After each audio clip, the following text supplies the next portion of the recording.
powder, the recycled powder, in the center, we have some center holes.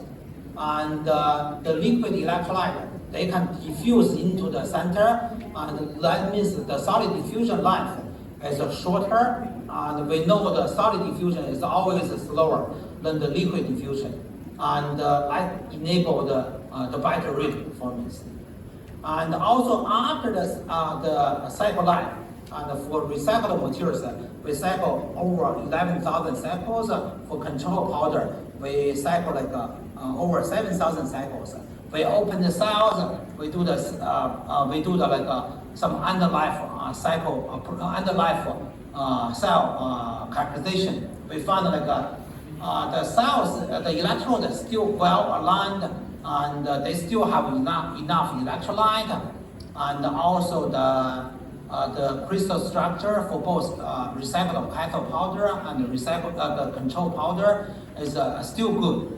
The main reason is that you can see for the recycled powder, there is a lot of fracture and the cracks, and for recycled powder, they have less cracking. I think that's the main reason why the recycled powder they can have more cycle life, because there is less cracking.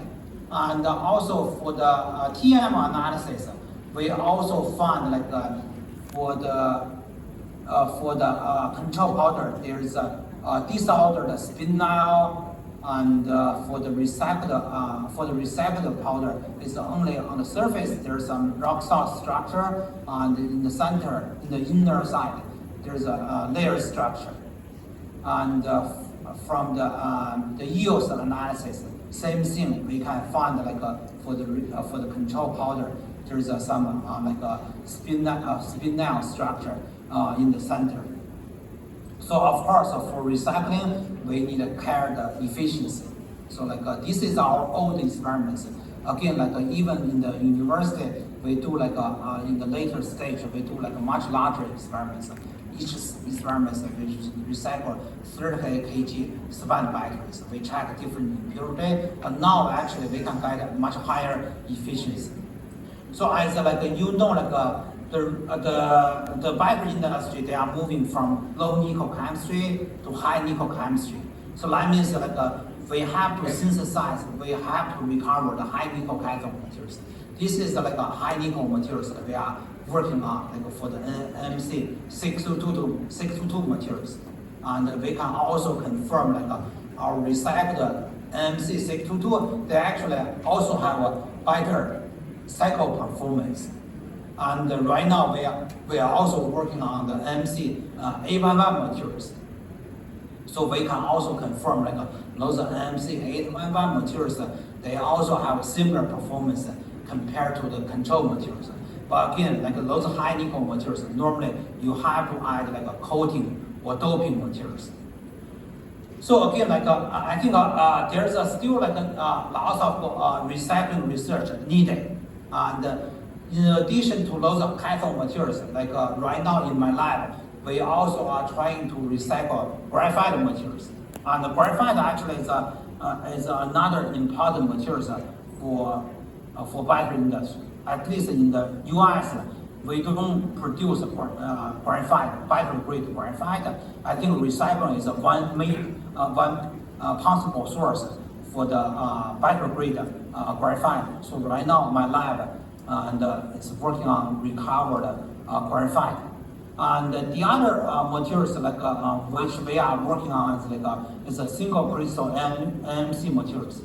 And right now some companies they are trying to use a single crystal materials, because single crystal materials they don't have a grain boundary, they can have a better cycle life compared to polycrystal materials. You mean in the polycrystal materials, there you can have lots of cracking, but in the single crystal materials, they have less cracking. So now we are working on how to convert those polycrystal materials to single crystal materials. And the other study we are working on is more fundamental research, is to study what's the different impurity, how the different impurities impact the performance of cathode materials.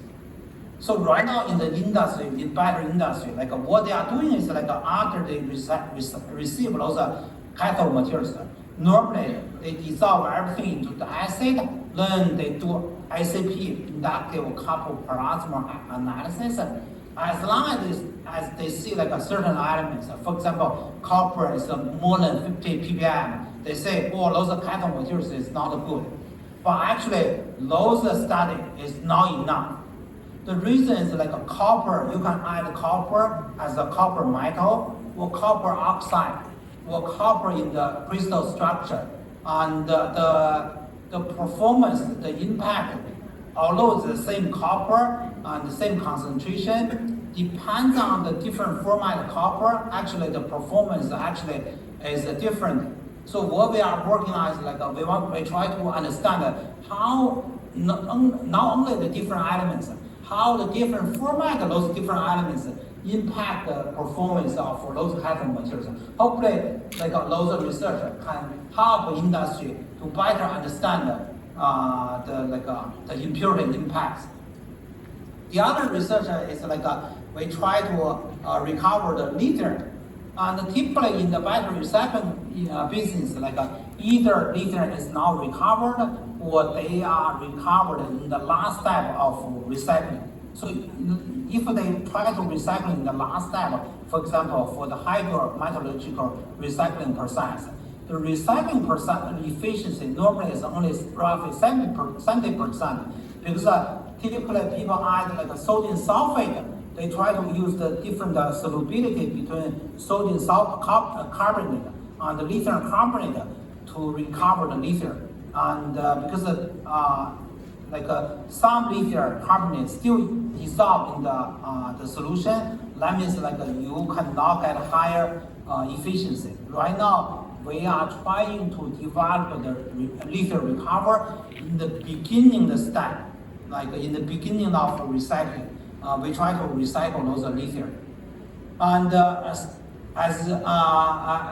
like I explained, so like I co-founded this company. It's called Ascend Elements. Like in 2015 to commercialize the recycling technology. So actually, Ascend Elements before we call battery sources is one of the largest lithium battery recycling company in the North America. So they opened the North America largest lithium battery recycling facility in 2022. They are currently like building, they call the Apex One facility. They are investing $1 billion in Kentucky for the Apex One facility.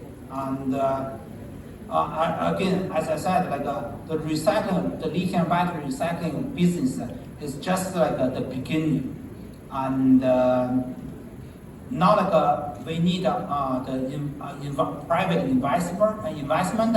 We also need lots of government support. Like so here is Eric. Eric, he was my postdoc. He started working with me from 2016. So now he's still the CTO of Ascend Elements.